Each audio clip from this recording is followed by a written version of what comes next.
Hi there, boxing fans. Chris Chapman here with another installment of Matthias on Boxing. Get the conversation started in the comments, hit like, hit subscribe. Thanks to all our subscribers and viewers, and we value all your feedback, good or bad, happy or sad. Keep it coming, and let's get that conversation going. We discussed the heavyweight contest between New Zealand's Joseph Parker and the UK's Derek Chisora, taking place on May the 1st in the United Kingdom. This contest will be shown on Sky box office in the United Kingdom, probably around the 1995 mark for the whole card, and will be shown on DAZN around the rest of the world. So Joseph Parker comes into the contest, age 29. He stands 6'4" and has a 76-inch reach. He fights out of the orthodox stance. He recently fought Junior Farr and got a somewhat controversial decision, but got the win nonetheless to take his record to 28-2, with 21 wins coming by way of KO. So Derek Chisora comes into the contest on his side at 37 years old, standing 6'1.5" with a 74-inch reach. He also fights out of the orthodox stance, but has been known to have a brutal left. And his record coming into this contest has dropped to 32 wins, 10 defeats, with 23 wins by way of knockout. His previous fight against Alexander Usyk was a very convincing points defeat. This is my second contest involving Joseph Parker for the Matthias on Boxing channel. He is a fighter I have enjoyed watching over the years, and seeing him win the title against Andy Ruiz was a special moment. But how is he going to come into this contest? So we discussed previously on the channel Parker versus Farr. He won that contest, but not in the most convincing fashion, and not as convincingly as I thought he would. I thought he'd do Junior Farr in about 10 rounds. But get the decision he did. So he moves into this, and he'll be looking to cement his place near the top of the WBO rankings. Obviously, everything in the heavyweight division is basically on hold before the mega fight, which we're all still crossing our fingers around the world and hoping gets over the line soon in Fury and Joshua. But Parker should be looking to get into the picture alongside Usyk and Joe Joyce, which still haven't announced their battle for the interim title as of yet. While we look to the other corner in the contest, Derek Chisora, as mentioned, he's coming off a defeat, his 10th defeat against Alexander Usyk. So you would imagine that Derek Chisora is in the last chance saloon, but he's been here so many times before. So can he spring a surprise in this contest and catapult himself into an unlikely shot at the heavyweight championship? So how do I actually see the contest unfolding in the ring on the night?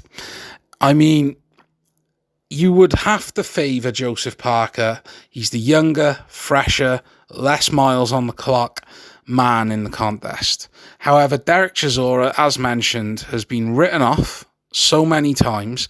And if you really delve in to some of Derek Chisora's defeats, you know, there's three different categories as far as I can see. The ones where he's just not there mentally, i.e. against Kubrat Pulev, Ajit Kabayel.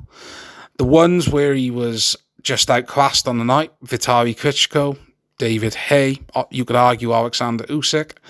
And then you've got the ones like Robert Helenius, Dillian White, number one. The ones where a cigarette paper split them, where I personally thought Chisora won the first Dillian White fight, and he was robbed against Helenius.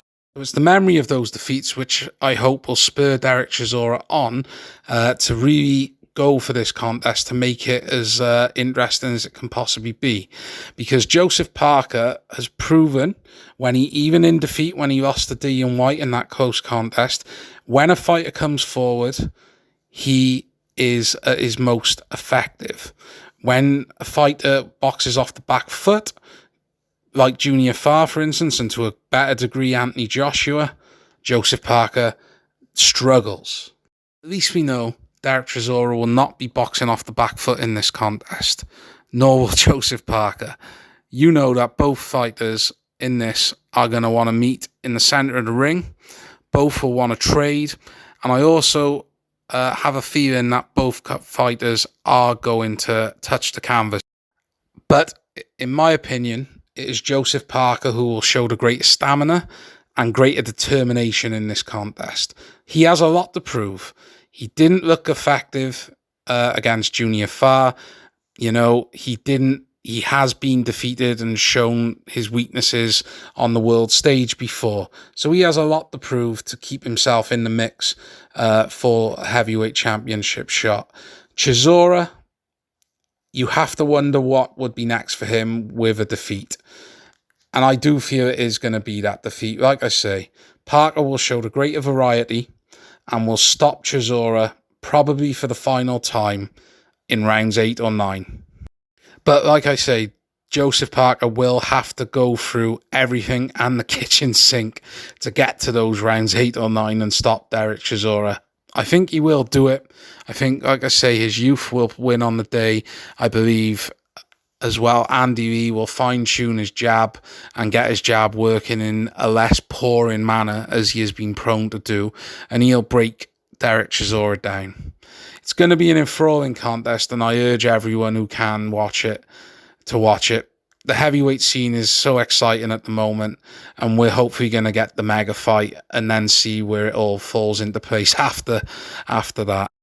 So thank you for listening, boxing fans, wherever you may be, to another installment of Matthias on Boxing in association with Southwest Boxing Media.